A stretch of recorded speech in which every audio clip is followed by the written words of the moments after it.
Well, my name is John Roy. I'm the pastor of Pelham Road Baptist Church, and I'm here with Dr. Ron Rich, and we're out talking to people about Pelham Road and about 50 years of their involvement at Pelham Road. And we have got the legend, Francis Fernandez, with us today. And so I'm going to turn it over to Dr. Rich and let him explore a few questions with Francis. All right? So, Dr. Rich? Well, I know that Francis has been at Pelham Road from the beginning. But Francis, tell us a little bit of how the connection was made. My neighbor in our other neighborhood down the street was Janice and Jean Heineman, and they moved to Foxcroft, and she about 3 months before we did. And when we moved in October of 1975, Janice came to me and said, "I want to tell you about this little church that we've been going to." She said, "It's a mission church, but she said the people are great and we love it, and I want you to come." And so it was in October of 75. That's when we went for our first Sunday, and it was actually the Sunday that it was constituted. And I had a 6-year-old boy, a 4-year-old boy, and was pregnant with a third. And Mike and I joined the church. And Dr. Haney, when he was the minister there, he said he needed help in the office during the day. So he asked a bunch of ladies if one would take a day at the time and come in like 9 to 1 and just answer the phone and do all this kind of stuff. And I was one of those ladies. And so I went one day. I hate just sitting around reading a book. So I went to him one day. I said, "Isn't there something I can do to help?" He said, "Well, you can start a filing system." So I opened the drawers to the filing cabinet. Everything was filed in a brown paper bag with the year written on the outside. Well, Francis, let me interrupt you and ask you, what year was this for Dr. Haney? You came in 75 as a member. David was, I don't remember his years. Dr. Rich, do you remember? Like 83 to 84. He was up there 2 or 3 years. I started working there in 83. Okay, so 83. All right. I think he had been like 81 or something. All right, well, you can continue now. In 83, you've asked for more to do because you don't like sitting around and reading I books. just said, "Can I do something?" David Haney was there from 81 to 84, August of 81 to August of 84. Yeah, okay. He said about 3 years because he left. I'd been there about a year and a half when he left. I remember he told me on Wednesday night, he put his foot up on his desk and was tying his shoe, and I heard him mumbling over there. And I said, "What'd you say?" He said, "I hate to tell you, but we're going to be leaving." Oh, you just could have. I cried for days because he was really a nice person. So what had you picked up in the office that you were doing in 83 and 84 while he was there? Just fixing a filing system. Like I said, everything was filed in brown paper bags. And so he came to me once, but he knew that I had been a secretary for years. So he came to me one Sunday morning and he said, he always called me Fran. "Fran, I want to ask you something." He said, "I'm going to call a meeting of the deacons and the personnel and all that, whoever else was involved tonight. I want you to start to become her secretary." And he said, "Are you interested?" And I said, "Well, yeah, I think so." So they did, and it was the ruling of the church at that time that the secretary not be a member of the church for whatever reasons. And so that's why he was calling a meeting of all the different committees involved to see if they would be willing to change that. Make an exception. And they did. So that's how I started working there. How many hours a week would you At get? first it was like from 9 to 1. Because I remember Stephen was in kindergarten. He would come over there and then gradually worked into a full-time 9 to 5 or something. Or 9:30 whenever she got in the office. Yeah. Had the church had a secretary before? They had this girl that worked part-time. She worked a few hours every morning. Actually, I don't think she worked 5 days. I think she worked like 4 days a week, a few hours. Carrie, in fact, she lived, where she still does now, right down the street from here. And she worked because she had little children and she'd take them with her, and they just decided it was time for a full-time secretary. And that was in 73, I think. Not 73, 83. 83. 83. So you joined the church in 75, and in 83, they asked you, invite you to become the full-time secretary. Now, you told me, Dr. Rich, but you haven't told everybody else. Who came over to your house in 1975 and told you needed to join Pelham Road? I know you told about the woman. Bill Leslie and Robert Freeland. And what did they tell you? What did Bill Leslie tell you? Oh, what a great church it was. The people were so friendly. I know you and Mike will love it. Your children will love it. And Bill was telling you that if you want to be a charter member, you needed to join. that Sunday. Yeah, like the first Sunday of October, I think it was. Yeah. Okay. That was it. And so Mike and I joined, like I said, we drove Michael and Steve and Mark up there, and they were 6 and 4. Uh-huh. And I was pregnant with Stephen. Okay. So that started our history with the church. Now, in 83, just so that everybody has perspective, the 83 office, we all know where the church office is now, but in 1983, where was the church office? Modular building, an old thing that shook when you walked. And modular is a fancy way of saying a mobile home, Right. Okay. That's what it was. So y'all were in this mobile home, and Dr. Haney's office was in there too. Yeah, there too. So that's where the first office of the church is right there. Anything else you wanted to ask? Francis, had it, for that date in 83, was that considered full-time when you, Now I worked like 9 to 1. 9 to 1, okay. And then as the church grew and, Dr. Haney got busier, it increased. Yeah. And so I'm not sure exactly when or how it came 9 to 5. Probably all along I would work longer than 1. And then when Dr. Haney resigned, he went to the faculty at North Greenville. no, he went to Graceville, Florida at that point to a college, to work for some college there. Graceland Bible Institute. Yeah. Okay. That's And Graceland Bible Institute was in Graceland, Florida, as you said. And he later came back to North Greenville. right. He wasn't down there for 3 or 4 years. Right. But that's where he initially went to be a professor. Yeah, he came back to Greenville and went to North Greenville. And that's a good thing to sort of point out that even in those early years, when that church is 8 years old, and they call it a PhD, I think he was a PhD, Yes. to be pastor of the church. And that's how much they appreciated education and ministry. He was really a very smart person and a great person to work with. But he laughed at everything. Everything was a joke to him. Not really, not. Yeah, but that's the way he handled things. Right, if you fell and broke your leg, he laughed. But What would you say that Dr. Haney, his major contribution to the life of the church was? I think just being a people person, and he attracted people because at that point the church just had hardly anybody. And people were sort of drawn to him because of his warm personality, and he was a smart man, very smart. Now he'd laugh a lot, and you'd think, "Oh goodness, he's just a big jokester," but not. But he was very, very intelligent, and I think he got the church started because they had several ministers, part-time ministers, and it just, things just weren't working. But he was a people person, and he grew the church that way. And then you were there after him, and that's when Joe Roberts came as interim. Yeah. And so you were there for all of Joe's. Right.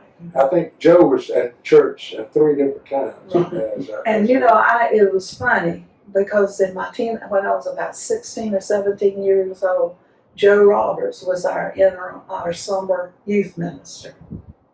And everybody just fell in love with him, his personality. And this was in Latta. In Latta. He came to Latta. Well, I didn't know that. Yeah, our summer. So when I started going to Pelham Road and they said Joe Roberts is going to be our interim pastor, I thought, oh my gosh, I can't wait to see him. And he had not changed a bit. Same old fun-loving, just a great person. Yeah, he was in Latta the whole year because everybody joked about our summer minister who wears shorts all the time and plays tennis all day. He played, he's a big tennis player. All right, yeah. He was Well, who was after Joe? Who pastored after Joe? Oh my gosh, this Was it? I think I can narrow it. think- Dr. Rich probably. Carrie Hedgman from February of 85 to July of 86. yeah. Now You're William Marler was there at some point Yeah, Bill Marler comes right after him, I think. after Hedgeback. Mhm. No, Marla was sorry. before Haney. Yeah, Marler was before Haney. Yeah. Okay. And Marla was there from 77 and Hedgeman came February of 85 through July of 86. Francis, you might can answer this question for me and work I've been doing.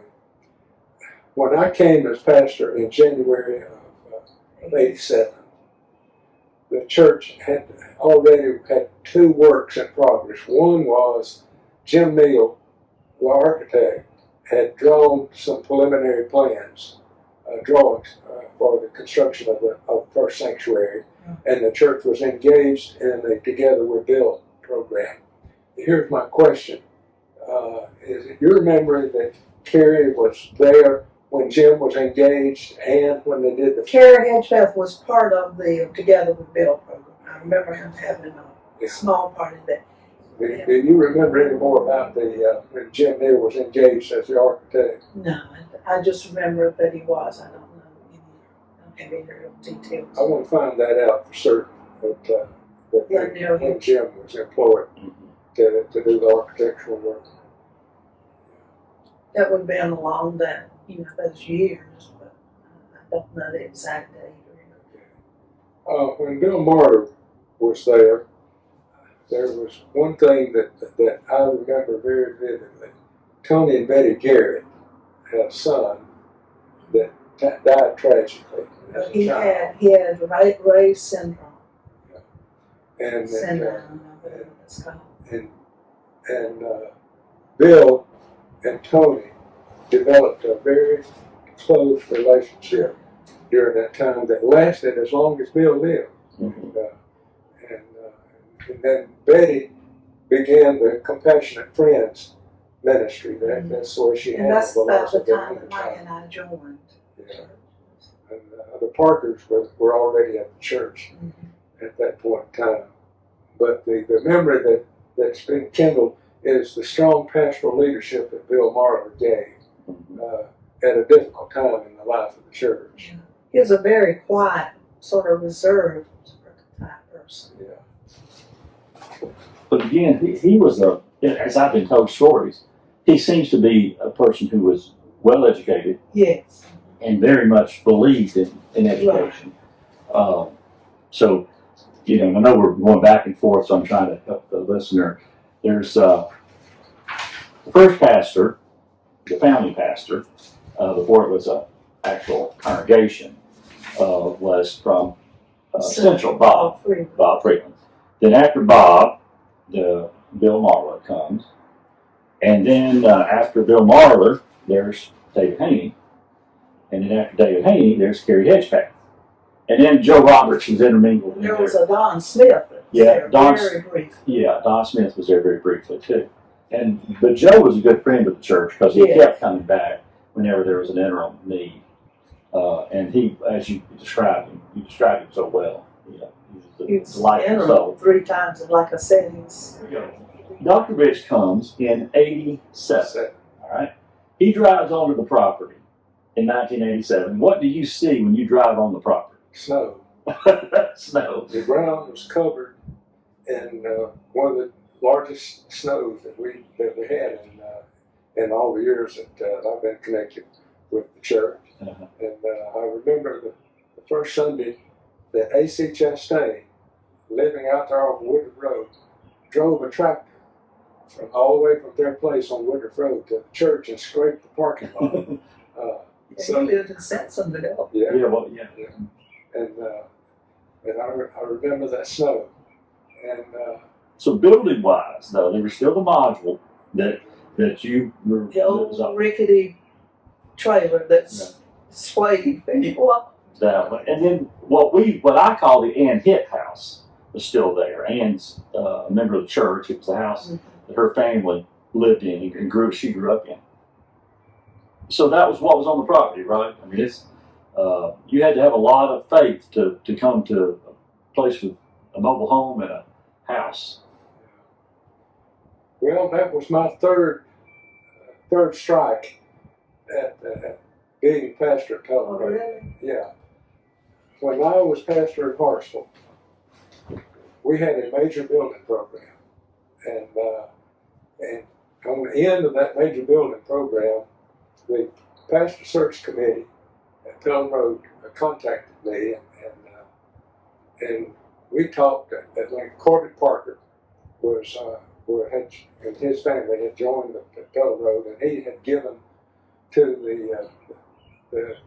the church, borrowed my name, and so out of that, but they contacted us, and we spent a good bit of time talking, and I was very interested in the challenge of And it what was was a happening in challenge. Pelham Road. Plus, I was at a stage in life where I was needing to get closer to my mom and dad, me being an only child, and having to attend to the situation as they aged, and but it was just not the right time, at the right time at all to relocate, and so they moved on. That would have been about 1978. I guess that would have been after that. That's when they called. Bill Martin. No, yeah, more. You know, it would have been when they called up to Haney in August of '81. It was not good enough time. And then a second time, the church approached me, and that was after David Haney. And again, I had just been in the church 3 years, the Victor Church in Greer, and it just wasn't the time for the church to go through a transition. And then when Kerry Hedgesmith resigned later after his resignation, and that's when Lewis McKinney was the interim minister. They contacted us, and I told the committee, I said, no, baseball 3 strikes and we're out. And Fidel Warren was the chairman of the committee. He said, that's right. He said, we ain't calling you again.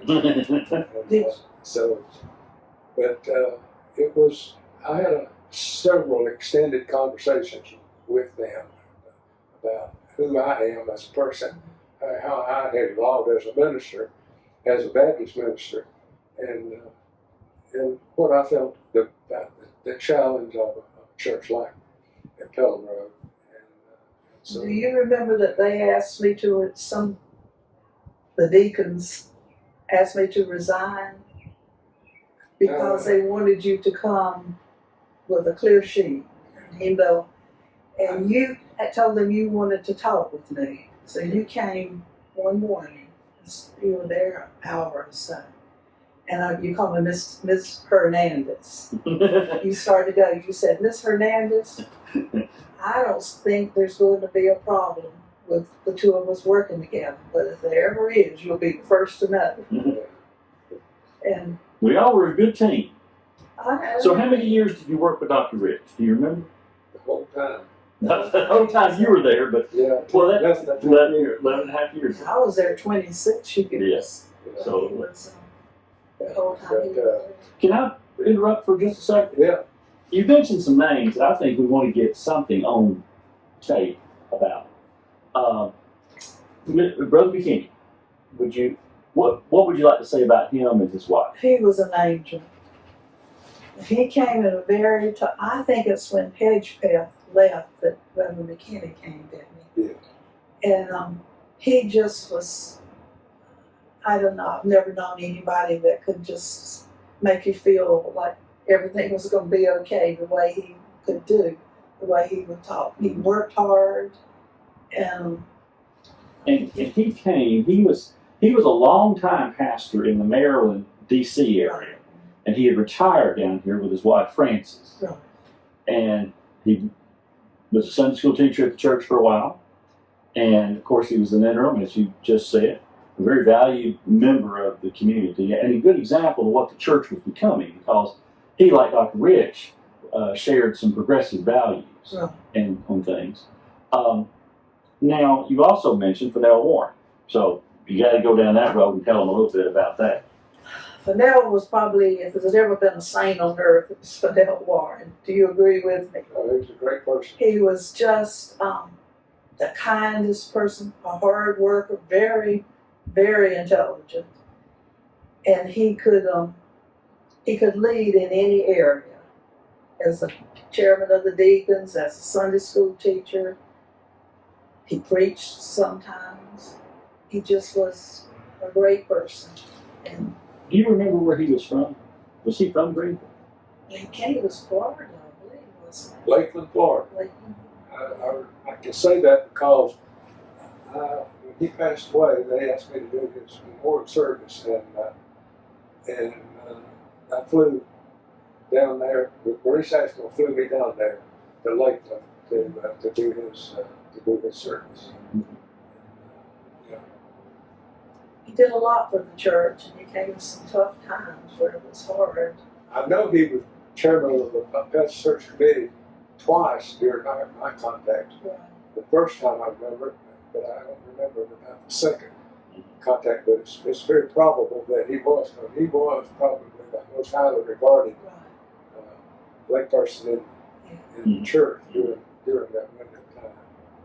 Well, he was a great leader, just a good man. He was old enough that he had been there and done that quite a few times, and he just knew how to lead. Francis, I want to pick up on something. You had a long history as being Secretary of Work, first with the Foreign Mission Board and then at the church. But when I came to the church, I introduced you to the world of computers. Yes, you do remember that? Yeah, and Mike had a computer here, and I had never even touched it. I had no desire to learn anything. And I remember I went home one day and I told him, I said, well, I need to take your computer to work because I have to either learn how to do a computer or get another job. Because Dr. Richards sold on computers. And you had that old Apple II Plus. Yeah, and you went on a mission trip. And while you were gone, I went to some store and got a computer, not like yours. You came back and you were so impressed with the way that computer worked, you went out and bought one just like it so we could interact. But I had never done any work on a computer, and I thought, well, I got to learn this or get another job. Well, Francis had worked in every capacity in the church, primarily with children and younger children over the years, dating back to the time before you actually were employed by the church. But we started when we realized that in the new building program that we had set aside 4 rooms across from the church offices for preschoolers, that there was the possibility of utilizing those rooms, or at least some of those rooms, for a weekday program, daycare, preschool kind of thing. And we were flying by the seat of our britches and thinking about that. But we decided to give it a shot. And one of the reasons that we were willing to give it a shot was Francis. Francis was, she was willing to wear whatever hat was necessary at the moment. And so the child care program began, but it could not have gotten off the ground the way that it did without Francis. It was a lot of work. We started with 3 workers and 1 child. Do you remember who the one child was? Morgan was her name, a little baby girl, cute little thing. I got a picture of her somewhere. She was the first one, and then a lot of the children of some of the people that Morgan Heichel. Do what? Morgan Heichel. Yeah, Morgan and Heichel. Well, you ended up meeting Travis Holder. Travis Holder. Gosh, I think. Ryan Tanner, Lawson Berry, Tyler Brissy, Cole Salazzo, and Travis Holder. That's right. Now, Ryan Tanner, they're back in Greenville, so she would be a good person to call to speak. Okay. Terry Tanner. Yeah, those were, and Ryan and I bonded. And he, in my office, I left the door open all the time, and it was right across from where the children were. Ryan was, and he was crawling. And every time they'd open the door, he would crawl as fast as he could to come over to me. Finally, the work came and said, Francis, please keep your door closed. We're so tired of Ryan getting away from us. Yeah. But the beginning of the CDC, you cannot think of it without Frances. Yeah. It was a lot of work. It was She good did. double duty. She did finances. She changed diapers. She supervised staff. She was there when a worker was absent. Mm-hmm. We used to get crying babies and bring them over and put them on our laps. And I remember you did that too. Yeah. But Frances all the time was growing in her skills and with numbers and all of that. Yeah. So eventually it was just natural for her job description, the title of her work to change, and she became the church administrator. Mm-hmm. She was the one that was the glue. Well, when you start from ground up, you kind of know what works and what doesn't work. Well, Eventually. no, I can get on the camera anymore, but you were just a perfect example of Christianity. If it required to make tea, you made tea. If it required holding a baby, you held a baby. If it was balancing the books, you balanced the books. You just were always willing to pitch in. There was nobody else. Right. It's the pastor and me. We were it for a while. Yeah. Well, the Child Development Center was evolving. Frances was evolving. The church was evolving. It was growing. Mm-hmm. And we were looking to employ the first full-time staff people at the church. We had a eventually a full-time director of the CDC, and I've got all the names here that y'all have provided. Otherwise, I've got that written in this, but we saved our resources so that we could anticipate having one half of a year's compensation in savings when we hired the call first. Remember the first director's name? Well, Sue Enid was the one that she was going to be the church's minister to children and the director of the CDC, and then the fellow who was going to do the choir and youth ministry was Bill Bridges. That was about, I guess, maybe 3/5 of the way into the years that I served with Frances at Pelham Road. And as it turned out, both of those folks in the church didn't come to a happy ending. But Frances was there again to be the glue. I remember tough times. being asked to remain the church secretary, but be an interim CDC director for a while. That lasted 2 years. You were the interim for 2 years. 2 years, but it was, it was exciting because everything was growing. It was just a lot of excitement. We built that new building, and it enabled us to reach a point to where we had a neighborhood of 140 children, Mm-hmm. and I don't know how many workers, Mm-hmm. but during that window of time, it reached a good, strong level. Okay.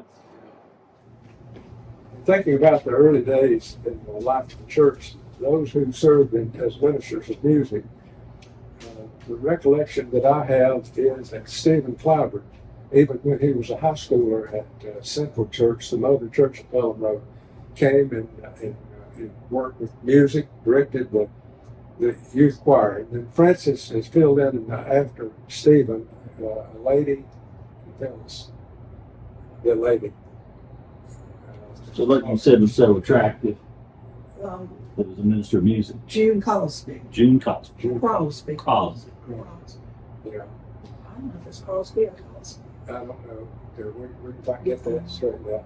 And then after her, Lamont Stokes. Right. And Lamont Stokes was there several years. And he was the part-time minister of music in the early years of my ministry at Pelham Road. And then Barbara, my wife, served as interim 2 or 3 times. But there was a young fellow, I can't remember his last name, Richard, and then after him, Barbara's following as an interim, Bill Bridges for several months, and then Barbara again as interim, and then Sam entered with the same, and probably in 1996. Check on that. I think he was there about a year and a half before my retirement. So Sam has been at the church for over 25 years. Oh yeah. With a bang, because I came home and I told Mike, I said, I'm going to have to learn to talk in the mornings or quit my job. Because Sam comes in just happy as a lark. And then also, we'll fill in the dots on this, but Debbie has been serving we've served for over 40 years as, Ever since she was a teenager. as the pianist at the church. But that gets us up to Cooper's work. Well, and let me get over here on the camera. I'm gonna sit here. Okay? Just a couple of things to keep in mind that I pieced together is that, long before it was popular to have women in ministry, Pelham Road invited Sue Enoch to be a minister. She was a minister. Yeah. She was on staff. And then the woman you mentioned was the minister of music. She may have not been ordained, but that was in the day when when women really didn't do anything on the platform. So that was unusual as well. And she was really good, I thought. Didn't you think so? I never knew her. Oh, you didn't? She was. Personality-wise, just... And so Sam comes and Dr. Rich retires about a year and a half later. And just for y'all to get the picture, so much had changed on the property. Remember those 2 little module tape trailers, and then there's the house. But now there's an actual worship center, sanctuary that's beautiful. There's a wing for offices and a wing for the child development center that had all been built while Dr. Rich was there. Now the modules were still outside and the house was still used somewhat, but now you actually had a real place to worship, and the CDC had 10 or 11 rooms at that time. And then you had a nice office, and Dr. Rich had a nice office, and Sam had a nice office. Well, Dr. Rich leaves, it takes them a while, maybe I think they were looking for a pastor for a year and a half, and they bring me to you, Francis. And what did you say, or what did you tell Mike when you came home after meeting me? Well, you look so young. I was young, You were Francis. young. I was young. And I was thought a baby. you won't be here long. Not because I thought we'd make you leave. Yeah. I thought you would get bored. Yeah. Because the church was going through some real struggles then, wasn't it? It had evened out a little bit thanks to Dr. Rich's leadership. Absolutely. You got to give him credit for that. I think Dr. Rich probably turned the church over to you in the best shape the church had ever been in. And I think you've taken that. And thanks to the 2 of you, you have a great church. No, that's really true. That's true. Well, I was a young person when I got here. Y'all got the you gray were hair. so young, and I Innocent. Oh gosh, I just don't know. And You have sons older than me, don't you? yes, I'm sure. Michael's 55. Oh, yeah. Well, now, let's say between the 3 of us, are there any other members that have passed that we'd like to at least get on video here, some memory of their contribution to the church? You got the Warrens, and that wasn't just Fennell, Lenore too. Yeah. She was particularly with the WMU. Mm-hmm. Yeah, that's got to be mentioned. Would you like to say anything about, you've already mentioned Charles Ashmore, but Charles and Mary Ann, you want to say anything about this? Well, if you start mentioning like Mary Ann, there's a lot of other women that are right there along, don't you think so? You have to be careful, I think, mentioning Charles as a leadership and a lot of his deacons and things like that. And Ed Mixon and Charles Ashmore, as long as they were alive, one or the other was on the stewardship committee as chairman or something. And I remember what you told me one time about, I don't know if she gave you this lesson. You were older when you got there. She probably didn't give you any lessons, but she gave me lessons. And she told me, she said, whoever's going to be the stewardship chairman needs to be the most trusted face in the church. And you were absolutely right about that. Well, and that's you why couldn't do any better, Charles and Fennell. And Ed. Ed, All 3 of them. Right. Were just that when their face meant, we trust you. We know who you are and we know what you're doing. And you don't know how many times I'd have to go to one of them with a sad story. You know, there are times where we just almost didn't make it. I think Dr. Rich's leadership took us to a point you can't get it picked up in the church. It's been since the two of you were ministers in the church, we went where we needed to go. We had some tough years. Yeah. For instance, you can tell about when the members had to serve as the custodians. Oh yes, everybody signed up.